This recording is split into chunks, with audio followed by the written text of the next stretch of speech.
नमस्कार दोस्तों, एक बार फिर स्वागत है आपके अपने YouTube चैनल यूनिथिंक इंडिया पे। शुरू करते हैं। 30 दिसंबर 1957 उत्तर प्रदेश के सुल्तानपुर जिला के अंतर्गत आहिर फिरोजापुर गांव है, वहां पे एक बच्चे का जन्म होता है 3 दिसंबर 1957 को। अपनी बेसिक शिक्षा सुल्तानपुर जिले में पूरी करने के बाद वकालत की डिग्री लेने के लिए कमला नेहरू इंस्टीट्यूट में दाखिला करवाता है। किसी कारणवश वहाँ पढ़ाई पूरी नहीं हो पाती है और फिर जीवन में आता है एक अलग मोड़।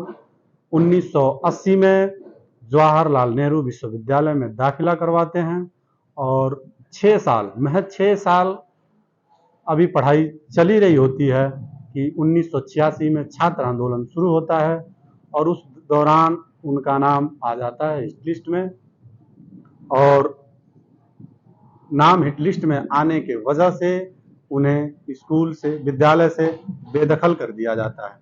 लेकिन फिर भी अपनी पूरी जीवन जेएनयू से जुड़े रहे, जेएनयू के परिसर में ही रहे और सामाजिक कार्यकर्ता के रूप में लगे रहे और लिखते रहे। अपनी रचनाएं, अपनी कविताओं के माध्यम से समाज को जागरूक करने लगे। हम आज बात कर रहे हैं रामाशंकर यादव, जिन्हें विद्रोही भी कहा जाता है। उनकी रचनाओं को लेकर अब आप समझ सकते हैं कि जिनके नाम के आगे विद्रोही लगा और वो एक कवि है, तो उनकी रचनाएं किस प्रकार होगी जिन्हें विद्रोही का टैग मिला। आज उनकी कुछ रचनाओं पे हम बात करेंगे। हालांकि मुझे कविता पढ़ने का उतना शौक नहीं है, मैं कविताओं में उतना रुचि नहीं रखता था, लेकिन एक उनकी थोड़ी सी रुचि हुई उनकी जीवनी को देख के, फिर मैं पढ़ने लगा और एक कविता ऐसा आया जिसे पढ़ के ऐसा लगा कि हम आपके सामने आ सकते हैं और पढ़ के सुनाएं। उनकी एक रचना लेके आए हैं हम। हालांकि ये हमारे इतिहास से जुड़ा है, सती प्रथा से भी जुड़ा है जो औरतों के खिलाफ रहा, और ये शीर्षक का नाम भी है औरतें। आइए शुरू करते हैं। कुछ औरतें अपनी इच्छा से कुएं में कूदकर जान दी थी, ऐसा पुलिस रिकॉर्ड में दर्ज है, और कुछ औरतें चिता में जलकर मरी थी, ऐसा धर्म की किताब में लिखा है। मैं कवि हूँ, करता हूँ, क्या जल्दी है। मैं एक दिन पुलिस और पुरोहित दोनों को एक ही साथ औरत की अदालत में तलब कर दूंगा और बीच की सारी अदालतों को मंसूख कर दूंगा। मैं उन दावों को भी मंसूख कर दूंगा जिन्हें श्रीमानों ने औरतों और बच्चों के खिलाफ पेश किया है। मैं उन डिगरियों को भी निरस्त कर दूंगा जिन्हें लेकर फौज और तुलबा चलते हैं। मैं उन वसीयतों को भी खारिज कर दूंगा जिन्हें दुर्लभ ने भुजबल के नाम की हो।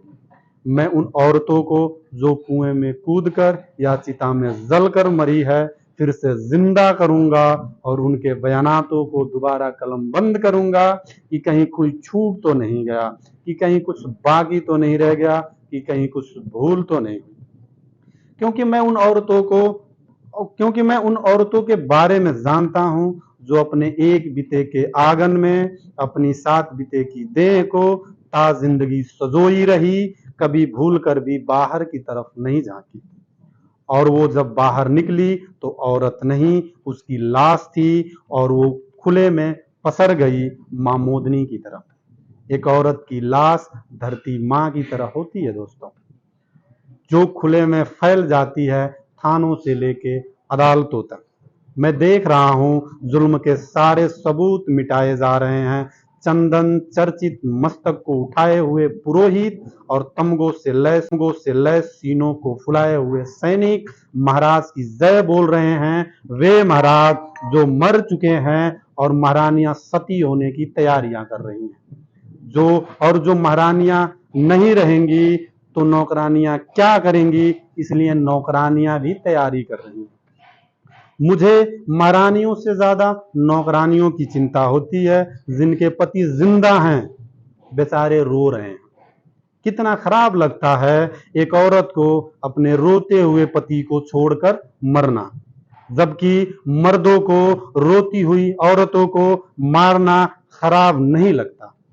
औरतें रोती है, मर्द मारते हैं, औरतें और जोर से रोती है, मर्द और जोर से मारता है, औरतें खूब जोर से रोती है और मर्द इतने जोर से मारता है कि वो मर जाती है। इतिहास में वो पहली औरत कौन थी जिसे जलाया गया मैं नहीं जानता, लेकिन जो भी रही होगी मेरी मां रही होगी।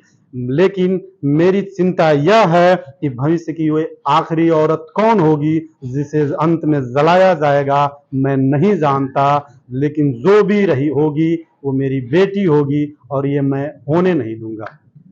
दोस्तों, ये रमाशंकर यादव विद्रोही उनकी रचना है और एक कवि की भावना क्या होती है समाज के प्रति, एक कवि की सोच क्या होती है, वो अपनी कविता के माध्यम से समाज को जागरूक करने का प्रयास करता है।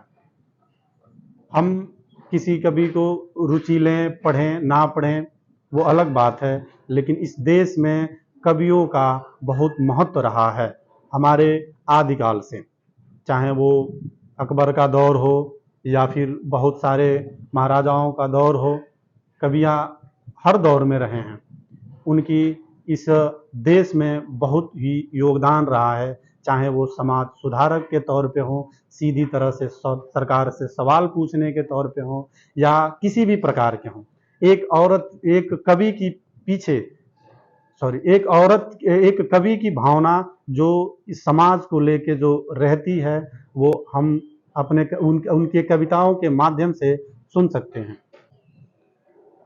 तो कैसी रही, आप अपनी भावनाओं को हमारे कमेंट में बता सकते हैं। बाकी हम आते रहेंगे फिर आगे। तब तक के लिए नमस्कार, देखते रहिए। जय हिंद।